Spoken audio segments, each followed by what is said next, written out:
Bem-vindos a mais um podcast da Porto Real. Meu nome é Gustavo Gontijo, sou o proprietário. E hoje nós vamos falar de um tema que traz muita resistência e muitas dúvidas, que é a medicina e segurança do trabalho. E para isso, nossas convidadas hoje são a Marcela de Castro, nossa supervisora do departamento pessoal, e Vanderly Mendes, da Amendi Consult. Isso. Marcela, muitas dúvidas, né? Sim. É um tema e traz muita resistência. Exato. É até bom você falar a palavra assim, resistência, porque quando a gente passa, né, para os nossos síndicos que a gente precisa fazer os programas, a primeira pergunta que vem é: mas por quê? Condomínio não é uma empresa, né? Não tem tantas obrigações assim como a empresa tem. Por que fazer? Né? Tem essa obrigatoriedade, Vanderly? Esclarece para a gente aqui. E o que acontece com o condomínio quando não tem esses programas? Então, como você falou, né, no condomínio não é considerado como uma empresa, mas a partir do momento que tem um CNPJ ou até mesmo pelo próprio CPF, mas que tem um funcionário registrado na CLT, qualquer empresa, qualquer estabelecimento, ele passa a ser obrigado a ter a parte da segurança do trabalho, seja a parte da segurança ou a parte da medicina. Então, ele passa a ter essa obrigatoriedade, independente do número de funcionários. Pode ser uma empresa com 100, 1.000 funcionários ou pode ser uma simples empresa, um simples condomínio com 1 funcionário. A obrigatoriedade com relação à segurança do trabalho vai ser a mesma, independente do número de funcionários.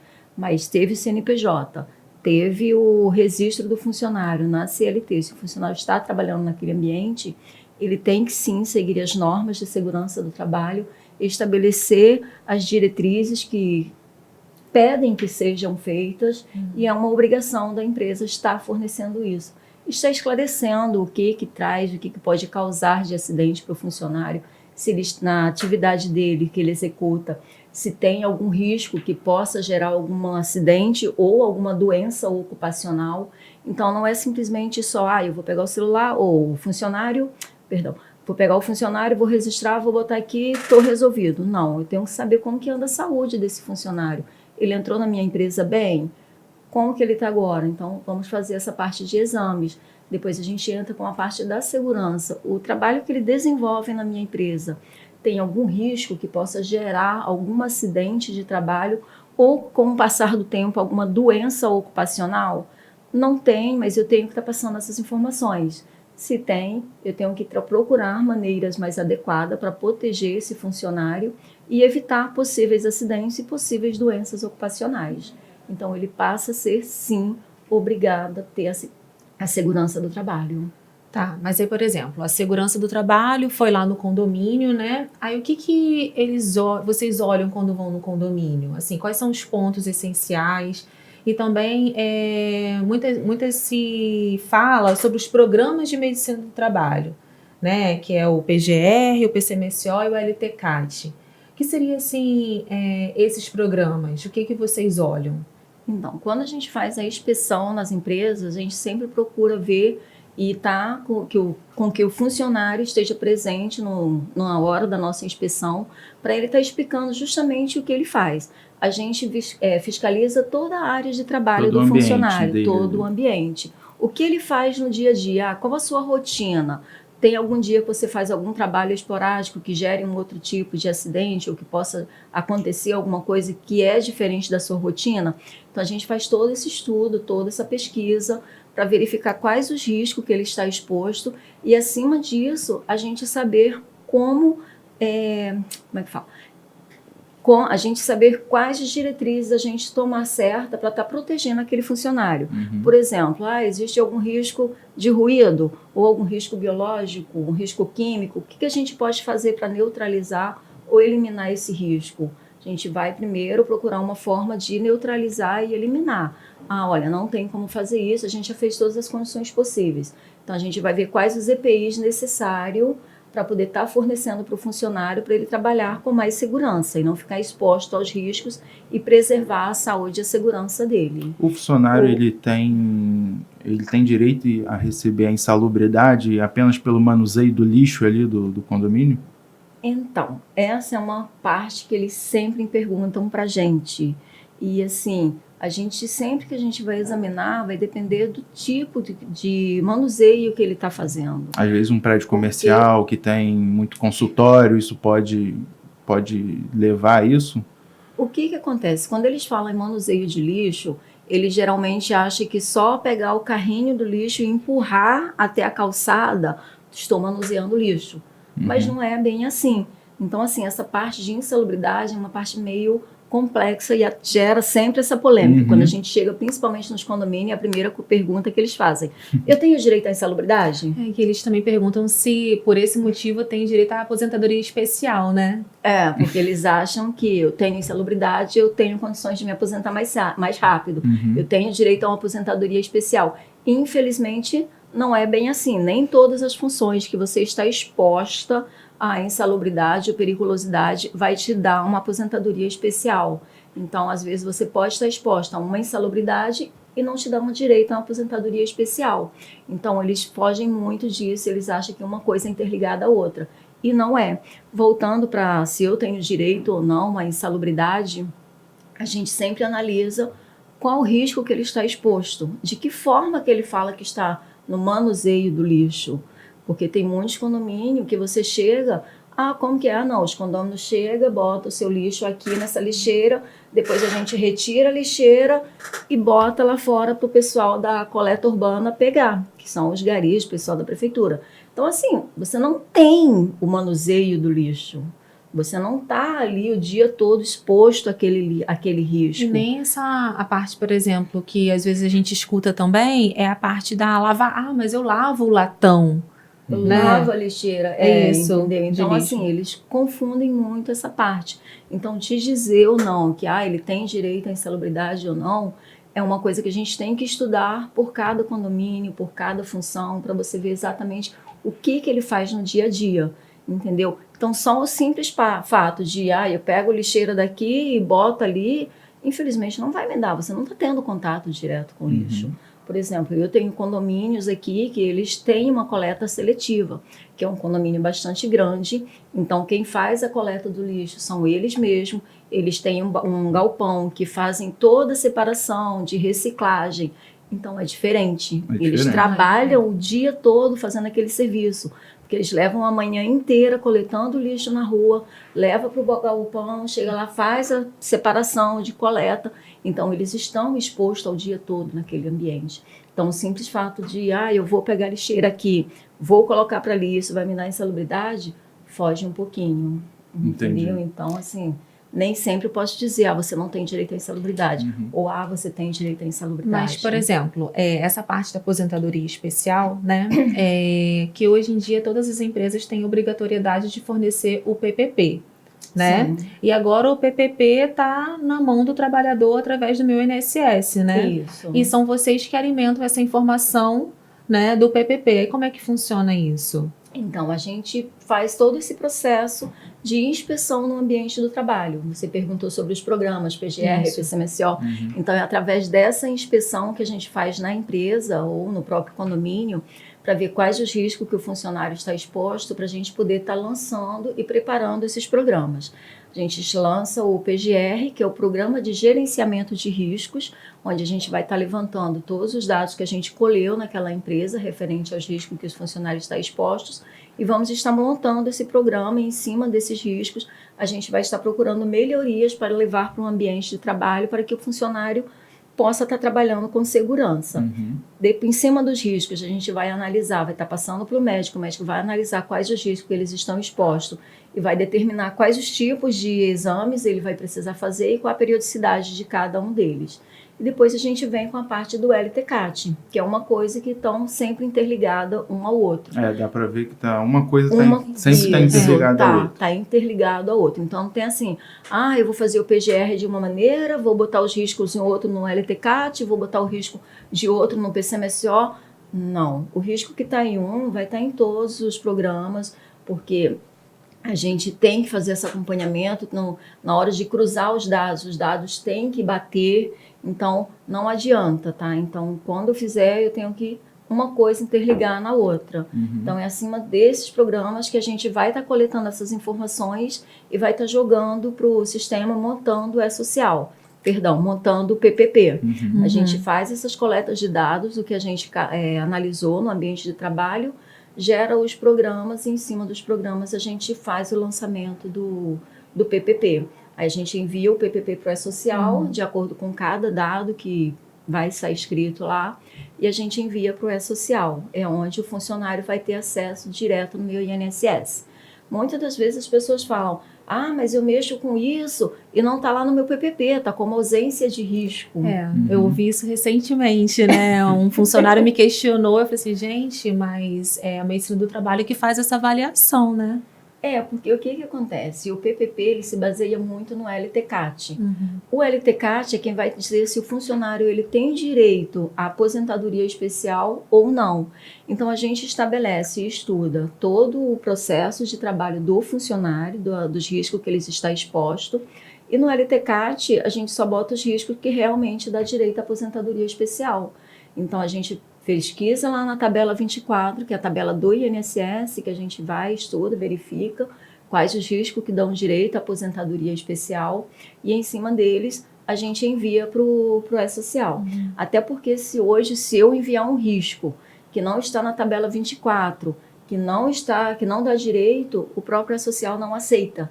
Então, assim, não adianta eu dizer, você varre aqui a casa, você faz isso, você lava um banheiro, faz outra coisa, mas existe um risco muito grande ou é um risco pequeno, não está na tabela 24, o E-Social não vai aceitar.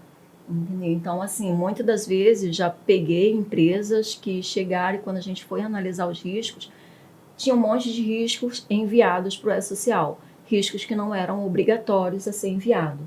Hoje a gente só é obrigatório enviar os riscos dos agentes físico, biológicos e químico. Riscos de acidente ergonômico, você não tem essa obrigatoriedade de enviar para a social. E tem muitas empresas que estão fazendo essa confusão e acabam enviando tudo que é risco, de tudo que é coisa. Não, eu acho que você está exposto a isso, eu vou mandar para a social. E não é bem assim. Se não está na tabela 24, eu não tenho essa obrigatoriedade de enviar. É tanto que há pouco, agora em setembro, o governo lançou um novo formato de INSS, de E-Social, justamente para quebrar esse tipo de informações, porque as pessoas estavam enviando tudo que era risco para o E-Social sem a obrigatoriedade, porque lá, quando é um risco, um assunto que está na tabela 24, você tem um código para ser enviado. Quando não tem nesse código, você colocaria um outro código que tem lá, que é como se fosse uma inexistência, mas estou enviando por esse código o risco tal que não está na tabela 24. Então, você acabava utilizando esse código. De setembro para cá, eles criaram um novo formato, que para você enviar esse código, você tem que colocar o processo do pedido judicial. Só em caso de judicial que você vai informar esse código. O funcionário botou na justiça e o juiz detectou e informou que você tem que fazer esse envio. Aí eu vou usar aquele código para fazer o envio daquele evento, daquele risco, e vou colocar o número do processo judicial incluído naquele evento. Então, as pessoas estavam tendo essa confusão de, não é risco, vamos enviar para a social, a gente tem que enviar. Então, muitas das vezes vai pegar o PPP e vai estar lá, ausência de risco. Sim. Porque o risco que você está exposto não te dá direito a uma aposentadoria especial. Então, eu não posso simplesmente pegar um risco e jogar lá se você não tem direito. Você falou de E-Social e a medicina, a parte de SST, né, que é Saúde e Segurança do Trabalhador, vem por vários momentos, né, no calendário de implantação do E-Social, mudando, né? Foi postergando até que chegou o grande momento da medicina do trabalho. Eu achei interessante que você falou de que às vezes as pessoas enviam as informações. Eu acho que quem tem que enviar a informação é a medicina do trabalho, porque é apto e técnico para isso, né? Não é a gente aqui no escritório fazer. Por isso que tem que ser contratada uma boa medicina, né, com segurança para isso. E é um assunto sério, né? A gente está... Muito sério. Qualquer informação que for enviada errado, quem vai pagar é a empresa. Porque, assim, na verdade, o E-Social, eles falam assim, mas eu sou obrigada a ter uma segurança do trabalho? Eu falei, não, obrigada, você não é obrigada a nada. Porém, você tem que ter uma pessoa que entenda do assunto. Mas se eu quiser enviar as informações, eu posso? a empresa é sua. Se você quer enviar suas informações, você pode enviar. Não tem problema nenhuma. O governo quer que você envie. Então, a obrigatoriedade é minha como empresa. Se a empresa é minha, a obrigatoriedade é minha de enviar. Só que eu tenho que saber realmente o que eu estou enviando. É justamente isso que acontece. As pessoas acabam enviando informações que não condiz com o que realmente é a empresa dele. Informações erradas ou até a mais. Informações erradas, Isso. informações a mais, de uma forma que não era o certo para ser enviado. E a empresa vai pagar por isso, porque daqui a pouco vai começar a chegar as penalidades, vai começar a chegar multas. Mas eu enviei a informação. Sim, você enviou, você enviou uma informação errada, que não condiz com o que está na sua empresa, no que tem, no que você faz. Então, por isso que tem ter essa preocupação. Então, muitas empresas falaram assim, não, é social, é responsabilidade da contabilidade. Então, no começo, todo mundo tinha essa coisa. Isso. A contabilidade brigou muito para tirar essa responsabilidade dela justamente por isso. Eu não vou enviar uma informação que não me diz respeito. Você tem que procurar uma empresa que tenha essa credibilidade, que tenha essa autorização para estar fazendo isso, que conheça do assunto. Exatamente. Porque lá a gente vai estar pesquisando a empresa, vai estar estudando, vai estar verificando os riscos e vai enviar justamente os riscos necessários que tem que ser enviado por cada empresa. Então, por isso que é importante ter uma segurança do trabalho, para você não enviar algo que depois você pode se arrepender. Pois é, aí você falou de algo que você possa se arrepender. O que acontece, por exemplo, é um condomínio que não vem enviando as informações para o e-social?